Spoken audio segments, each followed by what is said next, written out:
Bonjour ou bonsoir, selon l'heure à laquelle vous nous regardez. Dans cette chronique, nous allons explorer une question qui nous a tous traversé l'esprit à un moment ou à un autre. Est-ce que l'utilisation des téléphones portables peut réellement causer le cancer? Si cette idée vous a inquiété, rassurez-vous, les recherches récentes apportent une réponse plus apaisante. Je suis ici pour vous lire fidèlement cette chronique qui dissipe les peurs et vous guide à travers les conseils pratiques à suivre pour utiliser nos téléphones sans stresser. Bonne nouvelle, les téléphones portables ne causent pas de cancer, mais quelques gestes simples restent conseillés, surtout pour les enfants. Téléphone et cancer, que dit vraiment la science? Si toi aussi tu te demandes si ton portable peut te donner un cancer, respire un bon coup.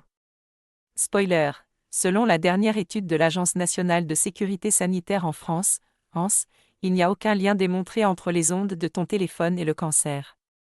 Oui, tu as bien lu. Pas besoin de paniquer quand ton cousin t'envoie un message sur WhatsApp ou quand tu scannais TikTok au souk.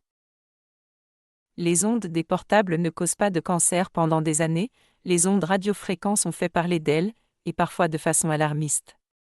Mais l'ANS a passé au crible 250 études scientifiques robustes, des travaux sur les adultes et les enfants. Verdict? Les altérations cellulaires observées sont transitoires et se réparent dès que l'exposition cesse. Même chez l'animal, les preuves d'un lien avec le cancer restent limitées. En clair, ton téléphone ne transforme pas tes cellules en mini-laboratoires de chimie dangereuse. Alors, tu peux garder ton portable dans ta poche, mais pas forcément coller ton visage dessus toute la journée. Prudence pour les enfants, usage modéré et gestes simples bons. Si on parle des enfants, là, c'est un autre sujet. Les petits sont plus sensibles, et trop de temps d'écran peut augmenter certains risques, comme ceux liés au cœur ou à la fatigue mentale.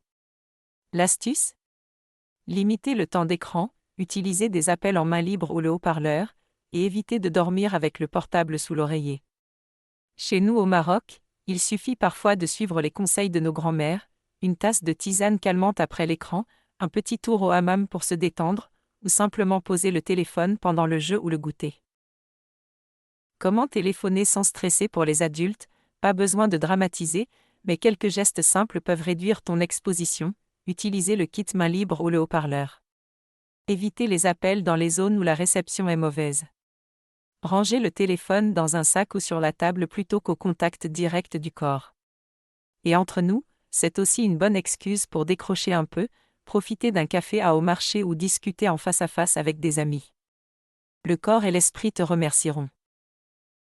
Des petites habitudes saines sans stress. Alors oui, les portables font partie de notre quotidien, mais la science nous rassure, pas de panique, pas de cancer. Restez simplement vigilants pour les plus jeunes, adoptez des petites habitudes saines et profitez de vos appareils sans stress. Merci d'avoir suivi cette chronique, et à très bientôt pour un nouveau sujet.